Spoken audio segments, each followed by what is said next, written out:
But then over time it's implied they grew complacent.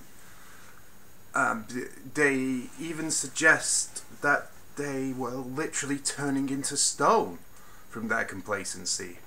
And the Volturi eventually came over and overthrew them. And I'm sad, I think, why are we not learning more about these characters? You have had 5 films to develop the, all things said, fairly small cast you have. And those 5 films haven't been devoted to an overarching story, just how their relationship grows, let's be honest. So now you have these much more interesting characters, and they're not given time enough to shine.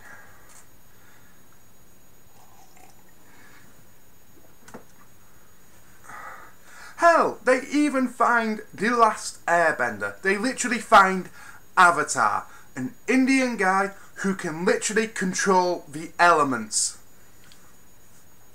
And we know nothing of him, or his relationship with the Cullens, or why they'd be inclined to help. We know nothing. And it pisses me off. Finally, the series in the last film starts to show some promise it might be more. Some hint of what it could have been. And it could have been, I won't necessarily say something great, but it could have been something good. But I digress. So all this leads up to this big, inevitable final showdown between the Volturi and the Cullens forces with the werewolves in tow. And oh my god, this is a great scene. For one reason, and one reason only. Michael Sheen. He delivers his lines. He has to be the only guy on set having any fun with this. He's just got this big beaming grin on his face the whole time. His lines are delivered just over the top campness. And I love the way he says Bella. He adds this inflection where it's just like, Bella. It is glorious. And they bring the child out so he can see the truth. That's his power. He can see the true nature of something. And they bring the child out and it's like, oh, well, aren't you adorable? That's not exactly what he says, but more or less. Then he touches her hand and gets her power and learns the truth about her. And then he does this. And oh my god, I pissed myself laughing. I mean, I've seen other reviewers say this was the highlight of the film for them.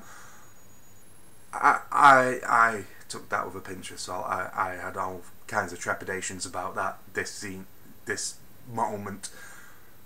But they were right.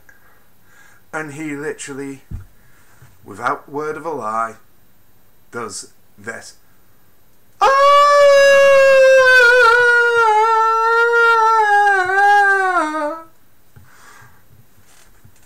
I wet myself laughing.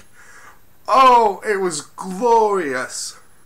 It was wonderful. It was fantastic. He played it the way this series should always be played, which is over the top and camp. In the words of Jim Steinman, go big or go home. I'm paraphrasing slightly there, but yeah, you get the idea.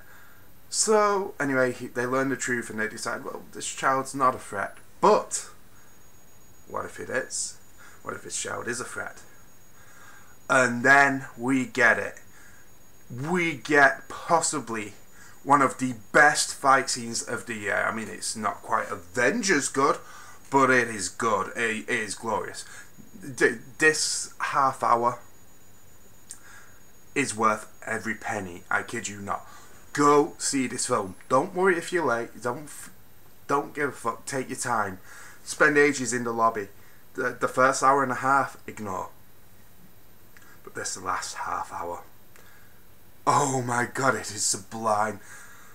You see characters getting their heads torn off, their bodies burned, Oh my god. Nobody thinks to bring us on, so they're literally getting their heads twisted off, or ripped off, Mortal Kombat style. Oh my god, the Avatar guy punches the ground and it splits and there's lava and people fall into the centre of the earth. And there's mid-air Kung Fu Dragon Ball Z style.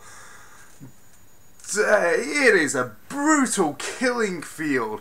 This is where the effects budget went, it finally dawned on me. And then they pull the dick of all dick moves. They pull the fucking rug out from under you. Oh my god. I screamed bullshit at the screen. See, that's how bad it is. My camera doesn't want me to tell this secret. It nearly committed suicide off the ledge. They pull. I am not lying. I'm going to get up close and tell you this. It was all a dream. It was all a fucking dream. The fight scene was a dream. And Alice is just sitting there going, well, if you fight us, that's what's going to happen. And then they pull out a Deus Ex Machina, a guy in a loincloth who is apparently a half vampire human hybrid. And it's alright. And Michael Sheen's Volturi basically leaves with a, well played. This isn't the end. We'll see you again soon. Sequel baiting if I ever heard any. And the film ends.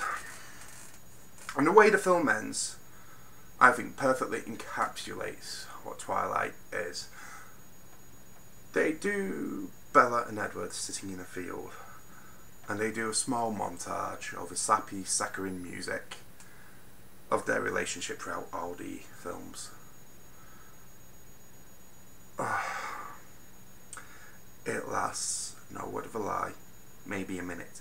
They have 5 films of material, and the directors, screenwriters and editors all thought it was so vacuous and hollow they could only come up with 1 minute's worth of footage for it.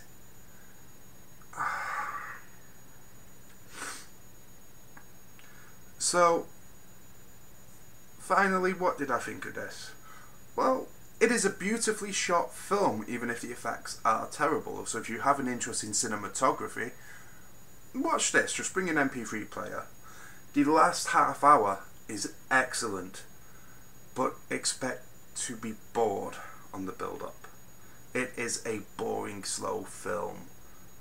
It is the most boring film where a lot of stuff happens, but that last half hour is so exciting and thrilling and funny. And if the entire franchise was played like that last half hour, I would have no compunction recommending anybody to go watch this series. But unfortunately it isn't. And it's a shame. It's that spark there. There was that spark. For one brief moment, Twilight actually shined brightly. And then it snuffed itself out just as quick. So, my recommendations.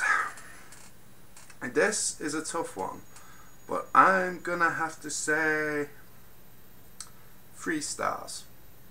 But a recommendation to go see it. Because if nothing else, just to see what I mean about that last half hour, just to see how good Twilight can be, and it shows that when this franchise is good, it has the potential to be very fucking good. It's just a shame Stephanie Meyer is a lousy fucking writer. Anyway, this has been my review of Breaking Dawn Part 2.